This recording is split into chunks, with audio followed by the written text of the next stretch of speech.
Welcome to our third video on the Jay Report, in which we present in an easily digestible form what the Jay Report has to say in the light of some of the subsequent reports that have been emerging.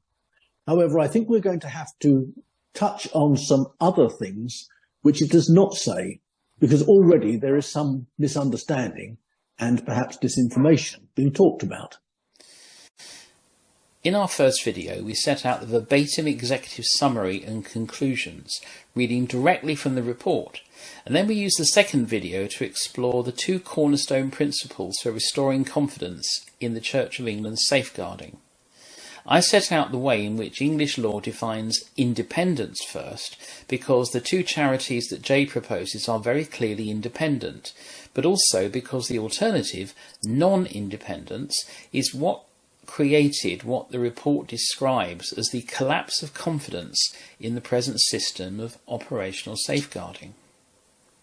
So let's be clear here, Clive. The present system sees the diocesan safeguarding advisors enmeshed with the diocese and under the bishop's control, however benignly some may exercise it. Absolutely. And we need to be clear, the overwhelming evidence that Professor Jay received was that this was a bad thing. As the report says, our engagement with victims and survivors, those supporting them, safeguarding professionals, church staff, volunteers, and people who had allegations made against them, highlighted a lack of confidence in the present system of church safeguarding. So that is why the report insists on changing this. It's brutally frank, and the criticism does not just come from the consumers of the service. Take this comment from the Church's National Safeguarding Team, the NST. The NST expressed frustration that they were not able to intervene in diocesan safeguarding even when they felt it was not appropriate or did not meet best practice. So even NST members know that the present non-independent model is broken. Conversely, however, one of our bishops is quoted on the subject of the NST. My experience was, as a bishop, seeking to do good safeguarding practice in my role, I found that the National Safeguarding Team was largely impenetrable. Cases referred to them disappeared into the abyss, and you could never find out what was going on. Wherever they looked, the J team found dysfunctionality. They clearly lay out all the evidence for root and branch reform. Yeah, quite. And we're seeing some bishops suggesting all is well on my patch. But is this universally true? And we have to ask ourselves this question. If the Church has great professionals giving good advice and our bishops are doing their job properly, why is the situation so dire and confidence non-existent? Can I touch on conflicts of interest again here? This features directly in the report as a reason to separate control of safeguarding away from the Church at diocesan and national level. Yeah, please tell us what the report says. It's short and it's to the point. There are conflicts of interest in several aspects of safeguarding, which are not openly acknowledged or addressed in policy, procedure, or practice. This serves to further undermine the trust of many of those who need to engage with church safeguarding. So there you have it. If you have independence and no conflict of interest, people might begin to believe that everyone will have as good a safeguarding service in the church as you get in the secular world. But they don't have that now. So let's see what Jay says about getting from here to there and what church safeguarding might look like if her recommendations are implemented.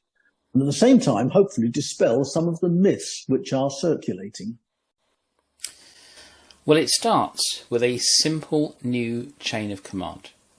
The lines of accountability must no longer pass through the Church, but ultimately to two independent sets of charity trustees accountable only to the Charity Commission. Charity A, which will be responsible providing local safeguarding services at parish and diocesan level, and Charity B, which will operate as a national oversight and guidance body. Their jobs will be simple, unambiguous and clear, keeping everyone safe and our processes fairer for everyone. What does that mean for the existing safeguarding staff, Clive? Right, I think we have to start by saying that as far as I can see, moving DSAs from being employed by a diocesan board of finance over to being employed by an independent charity would be covered by the 2P regulations. Now, 2P stands for Transfer of Undertakings and Protection of Employment, and it's a piece of legislation which protects the rights of employees where a business or how a service is provided, and it's moved from one organisation to another. So the first thing is that existing DSAs wouldn't have to worry about their jobs. Under 2P, the DSOs would retain all previous terms and conditions of employment, including recognition of previous service, holiday entitlements, and any other contractual entitlements. Now, this might have a few hiccups because it's not clear whether DSOs are paid on a national scale or according to the local decisions of an individual diocese. Now, there could be a problem if it turned out that one DSO was the bishop's nephew or niece and was getting £1 million a year in their own palace to live in. But generally, diocesan boards of finance are run very carefully, and what is more likely is that one or two DSOs will need to have their salaries increased to bring them into line with their colleagues. What is likely to happen is wider career opportunities and better access to training and support resources dedicated to specialist professionals, as well as in-depth mutual professional support. I've heard one or two rumours that the Jay report would mean centralisation and a degrading of the relationship between the DSAs and local churches. Shall we see what Jay actually says about that? Well, yeah, we can be quite explicit about that, because not only does the report make quite clear that there is no criticism of the DSA's work on the ground as they go about their activities, but Professor Jay recalls clearly at conclusion 5, the physical location of safeguarding staff in dioceses should be retained. Now, I worked for the District Audit Organisation for a number of years, and I spent a great deal of time based in the physical locations of our audited bodies. Now, this made us highly accessible to our clients, although we normally occupied dedicated secure offices so we had privacy and confidentiality when we needed it. We used to be very happy to go to meetings at other premises owned by our clients. We were usually well known for making good coffee for meetings at our own accommodation, as well as serving chocolate biscuits, which often attracted people to come and meet in our offices. What I would also expect it to mean, however, is that the relationship between Charity A and each diocese would be defined by a series of service level agreements, which would make it clear what was expected and what would be delivered. And I think it's important to underline that it is only the management structure that shifts, nothing else. However, the shift in that management structure would give individual DSAs more professional authority, since they would no longer be answerable to the diocesan management, but only to their own managers, and so would always be empowered to pursue excellence and best practice. The DSAs would also be fully enabled to decide how best to deliver these service level agreements. I think this might be a good point to run through the job description of the DSAs and see what could possibly be altered by a simple shift in the lines of accountability. Now, we'll find these in the Diocesan Safeguarding Advisors Regulations of 2016. We will shorten and paraphrase these, but they are quite clear, so let's just run through the checklist. It begins with the functions of Diocesan Safeguarding Advisors. A, where an allegation that a child or vulnerable person has suffered abuse is made, the allegation should be referred to the police for investigation, and if the advisor thinks it should be referred, making the referral. No change there. B, cooperating with and supporting the work of the police, local authority and other bodies. No change there. Giving advice, information and support in a timely fashion to those who have suffered abuse. No change there. Giving advice to the bishop and other church officers in the diocese on safeguarding matters. That will still happen under heading E, coordinating the work of the Diocesan Safeguarding Panel. Now, this will change in its nature since the DSA will now be an independent advisor to these panels. F, providing or coordinating the provision of training on safeguarding matters. As now. G, implementing or coordinating the implementation of the guidance issued by the House of Bishops on safeguarding matters. Well, that just shifts over to the new Safeguarding Charity B, but that can be done in consultation with the bishops. H says, giving advice, information and support to parochial church councils and parish safeguarding officers on the implementation of that guidance, and where appropriate, challenging parochial church councils and parish safeguarding officers on what they have done to implement that guidance. Now, plainly, the new charity will want to continue and possibly grow that, since it'd be possible to invest in national support and training resources, which could then be supported locally. I says, issuing guidance on safeguarding matters for church officers in the diocese and parish safeguarding officers in any parish in the diocese that is consistent with the guidance issued by the House of Bishops. Well, that's a distribution and communication point, but the content will come from the new objective independent charities, not from the church. Jay says, where the advisor thinks that the safeguarding matters are not being dealt with properly, it has not proved possible to resolve within the diocese the points at issues, informing the Archbishops' Council.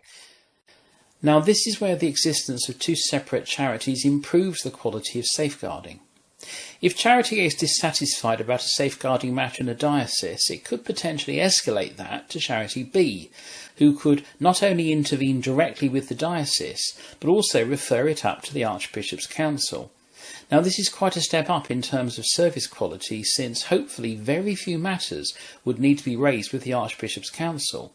In addition, of course, Charity B would have an inspection role in relation to the performance of Charity A, and where a diocese was dissatisfied with the actions of Charity A, they too could approach Charity B. Paragraph K says, where a clergy risk assessment is required to be carried out, making the arrangements for it to be carried out. Now, this may be coordinated by the charity. The good thing about that is both complainants and respondents say they are not currently consulted about letters of instruction in terms of reference. In the secular world, the identification of the right experts and questions is dealt with by agreement, and that secures an outcome everyone can have confidence in. Plainly, the independent charity will arbitrate disputes, but with no conflicts of interest. Paragraph L. Where a non-clergy risk assessment is required to be carried out, either carrying out the assessment or making the arrangements for it to be carried out. Well, the same points apply in that case. Paragraph M.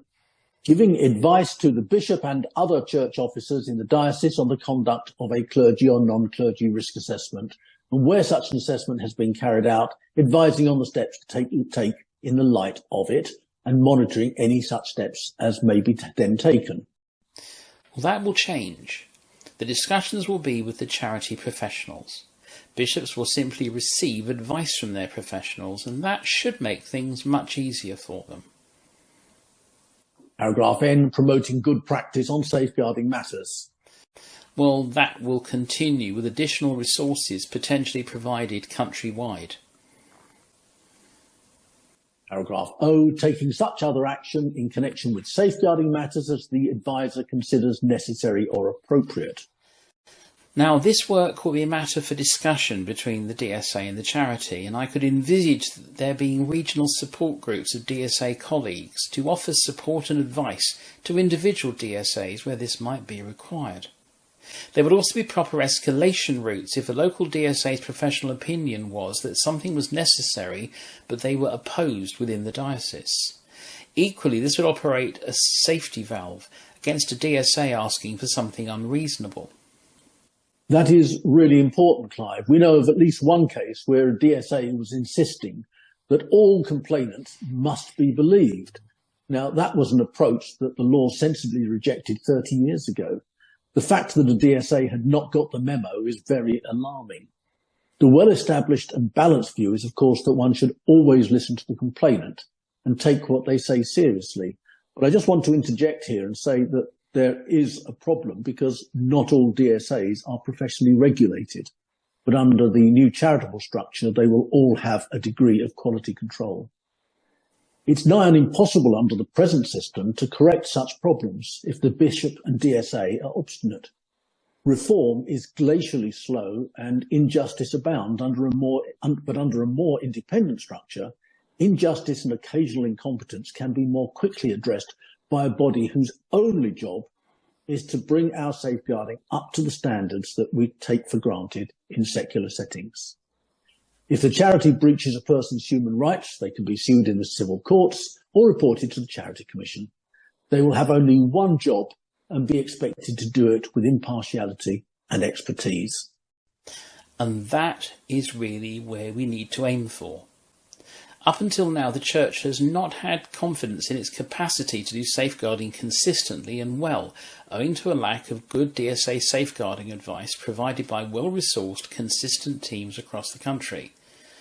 We're in a mess for a reason, and Professor Jay has explained clearly why that is and what needs to be done about it. So we have set out what the Jay report says, why independence and eliminating conflicts of interest are crucial, and why these reforms will not negatively impact the day-to-day delivery of safeguarding on the ground. All we can hope now is that the Church is smart enough to take good advice when it is offered, without being tempted to tinker with it. I would like to close by reminding our viewers of the warning that former Independent Safeguarding Board member Steve Reeves gave to the General Synod in July 2023. That when the Church says independence, it really means semi-detached.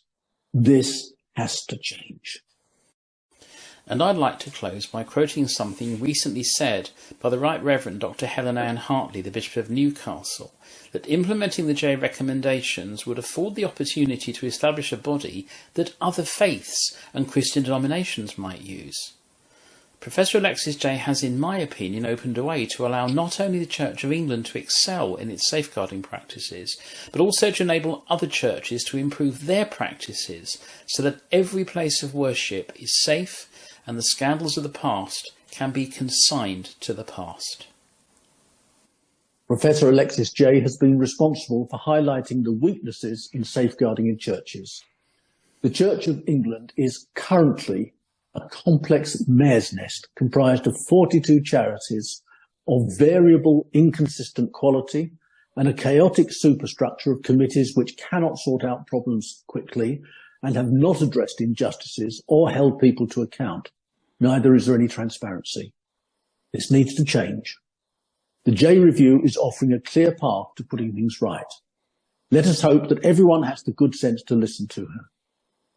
Thank you for joining us in considering these reports. Now we must await the outputs of the Church's response group. When we have them, we will then release a fourth video examining what they have to say. So we'll see you again soon.